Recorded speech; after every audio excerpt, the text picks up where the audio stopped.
What's up, guys? Theo checking in here. I just wanted to weigh in on this topic because I've heard a lot about it on the internet the past few days, and I haven't really heard anybody talk about it from the perspective of someone who's actually trans talking about this. So I just kind of wanted to weigh in. And this is the USAPL has decided to basically effectively ban trans lifters from competition. So the policy is two parts. The first part is applies to female to male athletes or trans men, such as myself, which is basically by virtue of the anabolic nature of testosterone and other androgens, they're not allowed to. Those compounds are not allowed, and a therapeutic use exemption is not going to be granted for use by anyone. And this is going to apply to all medical conditions or anything that's treated with testosterone. So this would apply also to cis men who take testosterone for whatever reason they can't take it. And I mean, the USAPL is a drug tested federation. I understand why they would adopt a policy like this. The second policy area, and I'm reading from their website, says that the second area involves the participation of female to male competitors through analysis of the impact of maturation in the presence of naturally occurring androgens as the level necessary for male development. Significant advantages are had, including but not limited to increased body muscle mass, bone density, bone structure, connective tissue. These advantages are not eliminated by the reduction of serum androgens such as testosterone, yielding a potential advantage in strength sports such as powerlifting. And then the policy goes on to say that the IPF added acceptance of the International Olympic Committee guidelines and inclusion of transgender individuals in competition. However, the ILC guidelines also allow sports to determine the impact of fair play through such inclusion. The IPF committee, while responding to the rights of those who choose to transition, has been consistent in its opinion that the use of testosterone and the participation of male to female transgender athletes in our sport compromises fair play. Then basically they're like, yeah, we understand other sports might do it differently, but we don't care. We're going to do it this way. And so, basically paraphrasing the rest of it.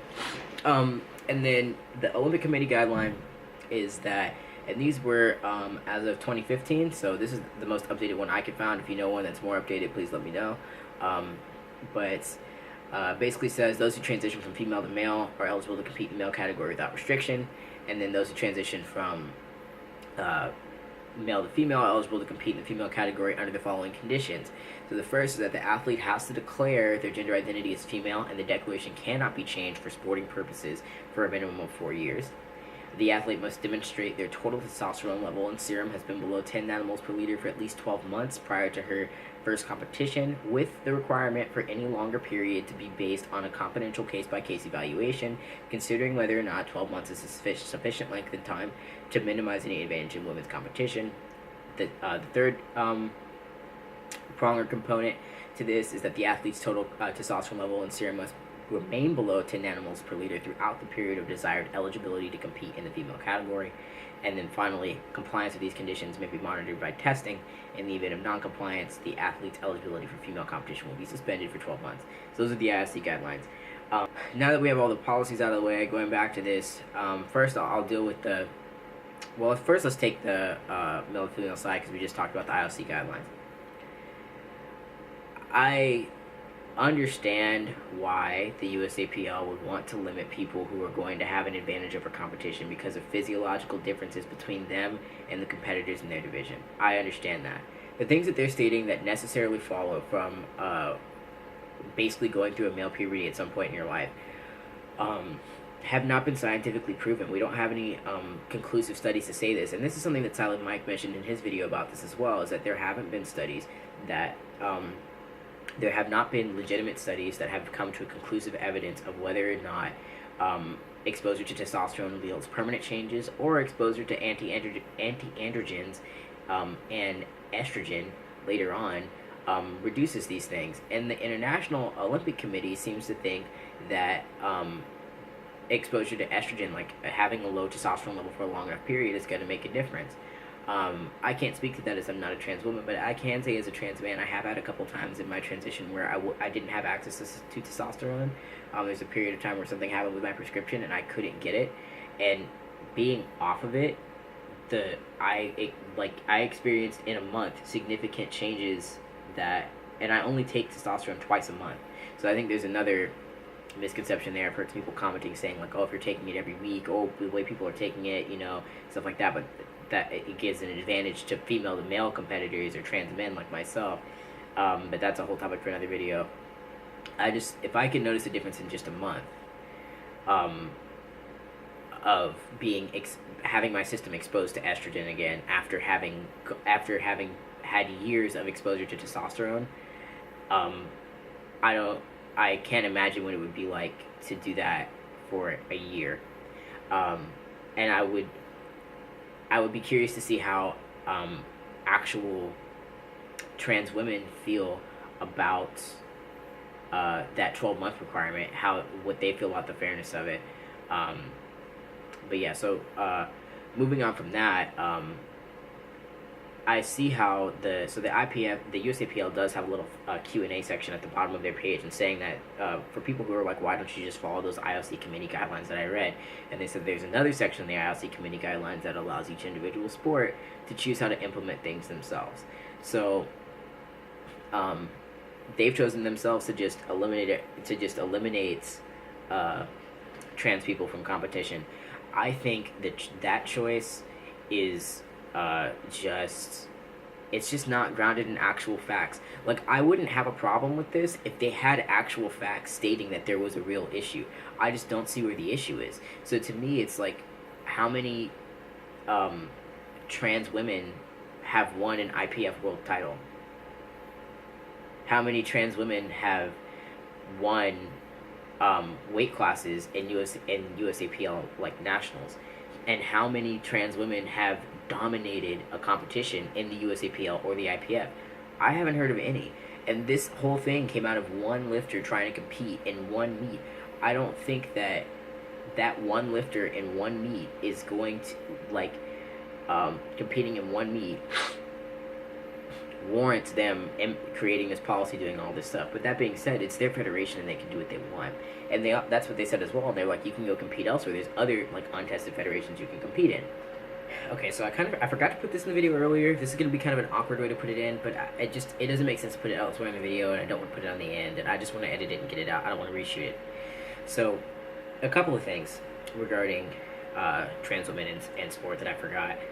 For one, I keep saying that there hasn't been a woman who's dominated in powerlifting in the USAPL or the IPF, and I didn't mention JC Cooper by name because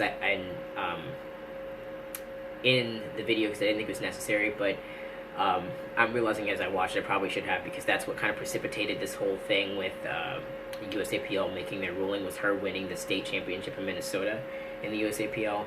I don't know what her numbers were. I couldn't find them, and I don't know what weight class she lifted in either. I couldn't find that, so if y'all know, please let me know. But I don't know that she dominated that competition, but again, it wasn't on the national level, it wasn't on the international level, and I still haven't heard of any trans women or powerlifters dominating on that level.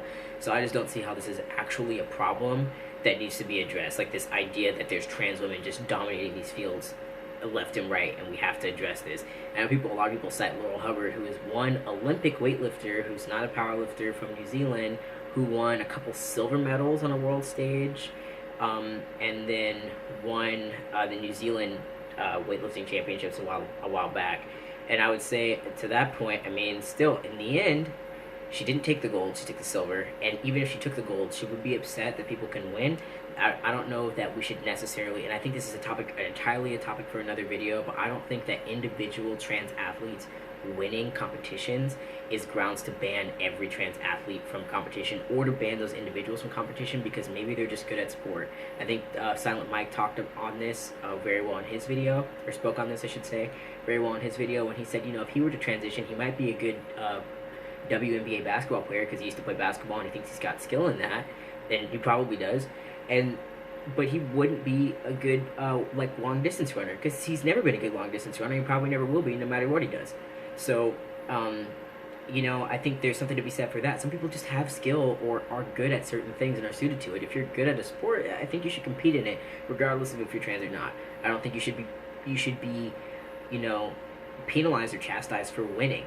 And to that end, I would say the other point that I forgot to make earlier was that, so I think that here we have a very small portion of the competitive population that competes in powerlifting in general that's trans, or that competes in the USAPL or IPF,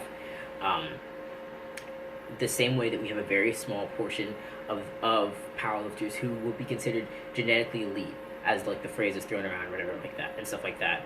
And also, people are saying that trans women have this physiological advantage. Well, the genetic elite, the whole idea is that they have some type of advantage.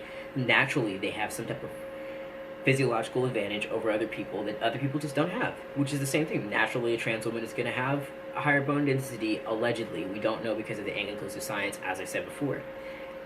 We don't see people trying to eliminate entirely genetically elite people from the sport. It's not like if Ray Williams goes to compete at a regional meet in order to qualify for nationals, people are like, oh, he can't compete here because he's genetically elite and that's not fair to the other lifters. No, people want him to compete. People are excited to see him compete. So the of course the memory card filled up. I'm not saying that, but the point I'm trying to make is we wouldn't say that genetically elite or genetically gifted athletes shouldn't compete, and they also have a physiological advantage. Another thing that was brought to my attention from an article that I was reading about it was that there have been studies that have conclusively found that black people have higher bone density than white people, and some that even say that black women have a higher bone density than white men. So one, that kind of defeats the argument that men by default have a higher bone density than women all the time. I think I already thought that was a dumb argument, but that can be gone into depth at another time. But it's just, we would never say we're going to make a black division of powerlifting and a white division of powerlifting because it's unfair for the white people to compete against them, and we wouldn't try to just exclude all black people from powerlifting because of that. I'm sure there are disadvantages that black people have physiologically in sports, and advantages that white people have as well. Likewise, there are probably a lot of disadvantages to trans women of being on hormone replacement therapy and competing in a strength sport. Just from a common sense perspective, I'm thinking, like, when people are cheating or are being enhanced in a strength sport, they're doing anabolics. You have a group of people here and trans women who are specifically trying to limit the amount of anabolic compounds that are in their body and to increase estrogen as to the point where it creates physiological changes that are overriding what has already been caused or would have been caused by testosterone, depending on the point in their transition and the point in their life that they began to transition medically or began to take hormones. And so it just seems like to look at just bone density and just connective tissue and that type of thing is really one-sided, and it kind of undermines the scientific aspect of it, because scientifically, wouldn't you say overall this is what's gonna make a difference for this athlete, instead of focusing on one aspect in isolation? So again, I don't think it's really scientifically rooted. So basically, that was what I wanted to add to this video. So I'm sorry that it's awkward, and I'll let you guys get back to the rest of it as it was originally shot. Yeah, so that's basically my thought on the matter. Is I think that, I don't think this is political. I agree with Nick Strength and Power's video that he made about this. I don't think this is a political decision by the USAPL. I think they're just trying to make things fair in sport and make their federation as legitimate as possible by having a policy that draws a bright line. And this makes it easy on meet directors, right? Like, this is really easy for administrative purposes in the USAPL. I can see the advantages to having a policy like this, because you don't have to worry about anything. Just like, oh, are you trans? And then they're like, yes. They're like, okay, well, you can't compete. That's really easy, instead of trying to do these factual determinations and all this type of stuff. But the number of lifters who this applies to is so small that you would be able to make those like case-by-case determinations. It wouldn't be this big. I don't think it's this big hassle to be able to allow trans lifters to lift. But like the USAPL said, you can lift in other federations. I do think there is an argument to be made that, a lot of people do consider, I thought this at the time when I tried to consider it to compete in the USAPL, when I wanted to compete in my first sanctioned meet.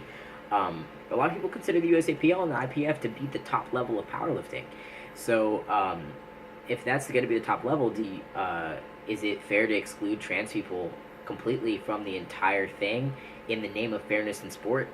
Like, I don't know if that makes sense, especially when it's not a problem. Like, if it was an actual problem, I could understand having a policy like this. And this is coming from someone who's trans myself. Now, again, I'm not a trans woman, so I wouldn't be affected by that aspect of it. But I also can never presumptively, I'll say, I could never compete in the USAPL because I have undergone hormone replacement, and I'm not about to like derail the entire rest of my life in order to compete in the USAPL when I can compete somewhere else and still compete in powerlifting. Um, it just doesn't make sense. Like, why would I decide like everything that I do in my everyday life, just being able to, like, there amazing things have, for me at least, amazing things have come from my transition. Like the fact that I can just walk down the street and not have to think about that, like that type of stuff. Like I don't have to think about when I go to the gym. I can just walk in the locker room. Like I can just walk into the men's locker room. I don't have to think about that. That type of everyday stuff. Nobody else is asked to change that to compete. So, and that's something that being on hormone replacement does for me. That's something I couldn't do without that. So, for the cis male athlete who could just go walk up and compete in the USAPL, they've always been able to just walk in the men's locker room and not have to worry about it. So, I mean, like nobody, that's what I'm saying by nobody else is having to change their everyday life to be able to compete in the USAPL.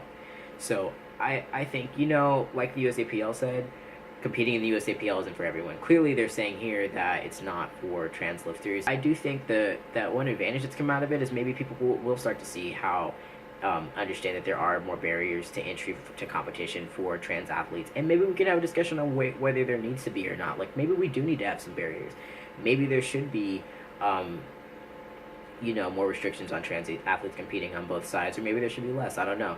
I think that's going to come with time. Again, these issues are not new. It's not like trans people have never existed, but we're getting to the point where there's more people who are comfortable being out and more people who are comfortable actually going to live their lives in their gender identity. And as that happens, we're going to encounter them doing different things. And one of those things is competing in sports, which it just didn't happen before. People were not comfortable doing that. I mean, like, I don't know that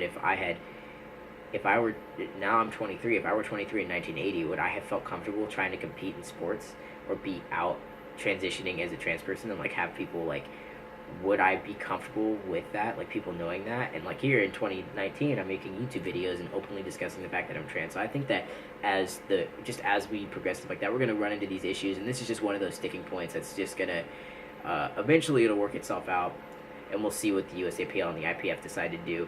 But I just wanted to throw my opinion out there as a trans person myself. So let me know what you think below. I mean, I'm really curious to see other people's. I've kind of seen like the same couple arguments over and over again. Like I'm kind of curious to see a couple new things. So I'm like, I want to hear some like more diverse voices. So if you've been watching these videos or like seeing the threads on Reddit and everything and stuff like that, comment below. Let me know what you think. Like I just kind of want to get like more of a feel like of what other people are thinking. Even if you feel like this is absolutely the right thing to do. Like if you feel like this is the right thing to do, I want to hear your opinion. If you feel like this sucks and you don't want to, like they should never have done this and they should never in the future ever do this, which is not my opinion either, I want to hear you below. Like I want to know what you think. So anyway, let me stop this long rambling video where it is now. I want to thank you guys so much for watching. Please like, comment, subscribe if you feel so inclined, and I'll see you in the next video.